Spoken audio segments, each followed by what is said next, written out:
What is good, guys? It's Rey-Jay back with another video, and this one I want to talk about what's going on with SPY in the overall market, talk about the Fitch rating in more detail, and then break down something very big that's going on. But before I say anything about this, let me just mention a couple of things. I am firstly not a financial planner, so make sure you take none of this as financial advice.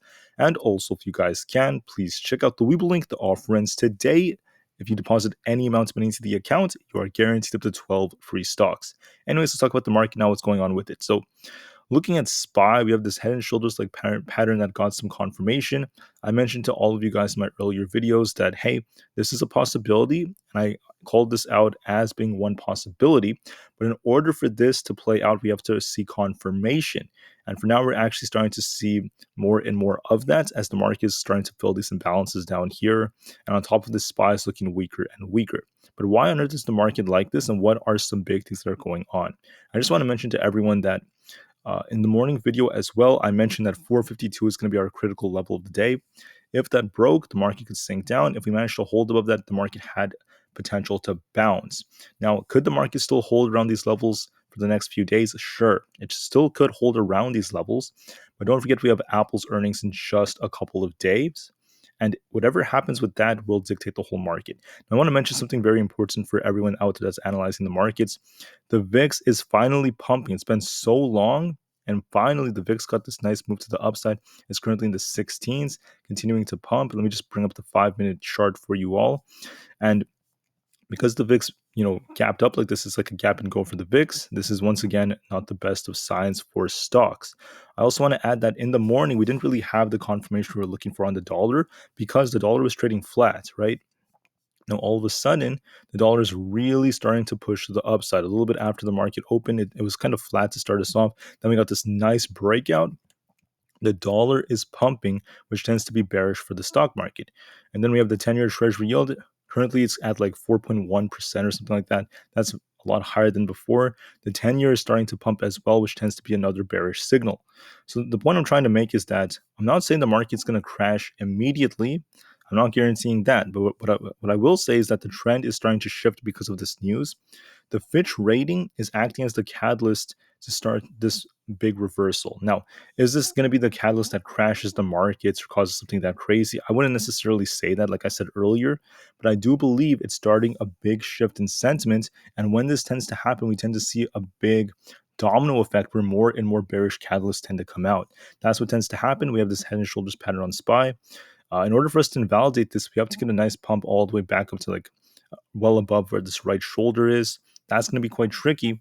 And looking at the charts right now, I'd be very careful. Now, let me just add a couple of things. When it comes to the Fitch ratings, they basically publish credit ratings that are forward-looking opinions on the relative ability of an entity to meet financial commitments. So what this means is in the USA, basically, we have credit scores. This is like a credit score for the US, and this will give other countries a good gauge of how the US is going to be doing when it comes to paying back debt.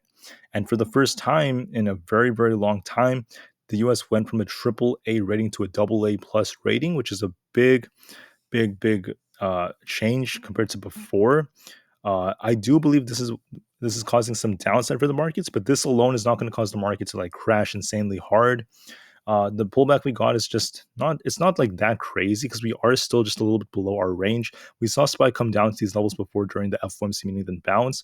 So we're going to be watching these levels very carefully. So I'm trying to say this alone is not the biggest thing, but if there's more news to come out, which involves this, or if something else ends up happening involving the earnings coming out for Apple, if there's more negative news involving CPI, who knows, the list goes on. We could see the market continue to slow down. I think the odds basically favor that during this time of year. From a cyclical perspective, the market tends to slow down during the months of like August to September. Then we tend to see the market improve around October a little bit. Then by November and December, the market tends to pump. That's what happens historically. So we're going to be watching these things very, very carefully. Now, some people are saying it's very strange for Fitch to have done this. However, others are arguing that, with our, 8.3% budget deficits and all this debt to GDP ratio that's being this high, it makes a lot of sense. In my opinion, I think it's worth noting that this is going to happen and the market is due for a pullback. And I mentioned to everyone, do not assume the pullback will happen unless we get confirmation. And now we're starting to break some important levels. So what do I see happening in the future? And here's my best prediction / view. SPY is most likely Going to trade a little sideways. I don't think it's going to tank immediately, like super hard. Uh, I think it's going to just trade a little sideways around this range for a day or so.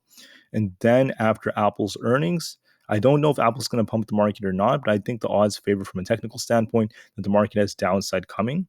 And we're going to be watching this unfilled gap down here at 446. I think we're going to test 446 by next week. If you're late to the party when it comes to like shorting and doing anything like that, you have time because there's going to likely be more downside by next week. I predict we're going to see 446 or lower by next week. We also have these unfilled gaps in the 440s, which are going to likely get filled. And our 4-hour 200 EMA happens to be around 442. I believe we're going to see this thing hit the 440s very quickly. Now for Tesla, I told you that this thing had some potential to try to bounce, but it is testing this level. So if you look at the 5-minute time frame, Tesla did try to bounce. You can see right here, it pushed up to 260, then started downtrending after that, looking weaker and weaker. On Tesla, you want to be watching the 4-hour time frame, the 200 EMA.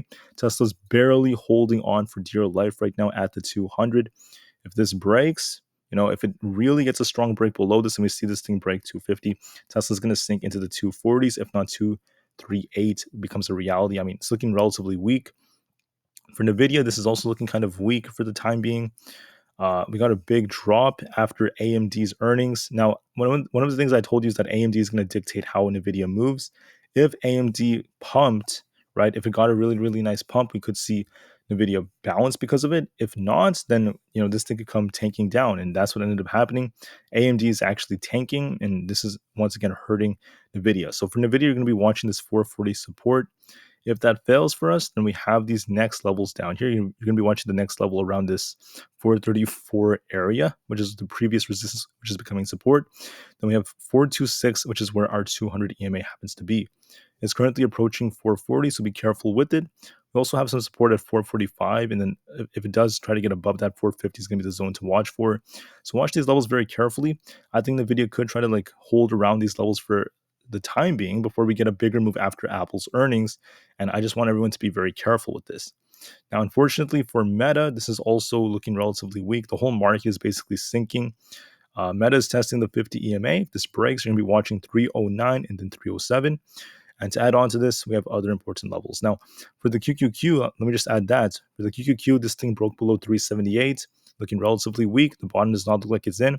And a break below 375, if it continues to hold below these levels, we have this gap down here around 373. This is likely going to get filled soon. And then we have these other gaps. I think there's another gap down here. Let me just double check this. I think there's a pre-market gap that formed right here around this 368 area. But for now, we're going to be watching 373, then 370 below that. Those look like targets on the QQQ. Market is weakening. And please be very careful. Now, the real drop may be starting now. Probably not, though. The bigger drop may start a little bit later in the next couple of days, and you will see it. So there's still time. This is not necessarily a bad time for entry for many short positions. If the market tries to bounce a little bit, you could always dollar cost average upwards, and then eventually it's going to likely pay off because I do see SPY hitting the 446 area by next week. I think it's extremely likely, and I just want to warn everyone about this. All right, so thank you for listening. One of the things I do on this channel is I wait for confirmations before making calls like this. We had to wait for this confirmation, and we finally got it. And don't worry, because there is still room for downside, and you are not late to the party. All right, thank you for listening. Please take this as a warning. Do I think the stock market is going to crash? My answer is no. I don't think it's going to be a massive crash, like a 20% crash or anything like that. But I do believe we could see a very healthy, 3 to 5% pullback on SPY and the QQQ. And we will see what happens as we approach the next levels. Because I love to look at the market on a level basis, not necessarily just forecasting a massive crash, because we could always bounce at some other level. So for example, instead of saying SPY is going to crash to 400, what about 420? It could bounce off 420, or it could bounce off 440, for example, right? So you want to watch the next level instead and not worry too much about some massive crash, because we have the next support zones to watch for. Just want to be clear. All right, so that's what I have for this video. Thank you for listening. Have an absolutely spectacular day. Market to the moon, and peace out.